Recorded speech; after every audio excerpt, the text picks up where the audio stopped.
তুই হেলন দিবি আমার কোলে। আজ ঘুম থেকে উঠতে বেলা হয়ে গিয়েছিল, কিন্তু বেলা হলো বাঁকুড়াতে ঠান্ডা দমে পড়েছিল। তারপর মা একটা ছোট্ট ব্যাগ দিয়ে দিল, বললো যে দোকান থেকে কিছু সবজি আনতে। তারপর বেরিয়ে গেলাম, খুঁজছিলাম আমার 2,05,00,000 টাকার ভ্যাপু গাড়িটাকে। এই যে আমার ভ্যাপু গাড়ি, চেপে গেলাম। তোকে রডে বসিয়ে বেল বাজাবো, তুই হেলন দিবি আমার কোলে।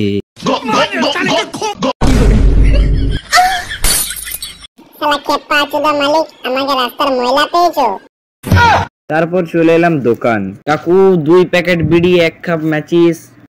কি বললি? না মানে একটা বাঁধাকপি আর একটা ফুলকপি দিবে। বাঁধাকপি দিল কিন্তু ফুলকপি দিল না, শেষ হয়ে গেছে। এইটাই ঢুকছে না, আর একটা দিলে কি হতো। অনেক কষ্ট করে ঢুকালাম। रोम रोम भाइयों। তারপরে ঝোপ থেকে সাইকেলটা তুলে তার উপরে চাপে ঘর চলে এলাম।